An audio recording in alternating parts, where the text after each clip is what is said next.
ang pante. Oy! Ba't mo wala na yan eh? Sabi mo tanggalin yung pante. Ang ibig kong sabihin!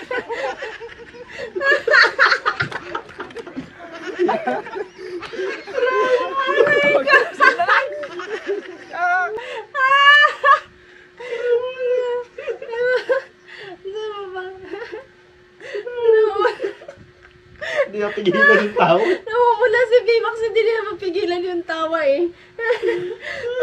Si Dodong. Luka-luka. Naluluka ko dito sa dalawang to. Grabe talaga sila magpatawa, no? Ang galing nila magpatawa, no? Yung ano. Galing na mag-isip ng jokes, no? Hindi, natural lang kasi yung mukha nila eh. Yung, alam mo yung ano, tawang-tawa ka na. Parang nagkuntuhan ng ano, no?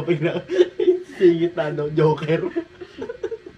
Yung tawang-tawa ka na, tapos sila, relax lang, yung parang ano lang, yun talaga yung totoong ano, yung totoong tawag nito. Yung tawag dun sa ano to, yung talagang Totoong komedyante. totoong komedyante, ayun. Sa dugo na yan. Oo, no? nasa. Sa dugo na yung pagpatawa. Kasi hanggang tawa lang ako guys eh. Talaga gusto ko manood yun kahit dati pa, bata pa, gusto ko yung makasama yung mga ganong tao, yung mahilig magpapatawa kasi ako kasi laging seryoso, hindi talaga yung nagpapatawa, bihira lang. Eh lalo na to. Nangyari.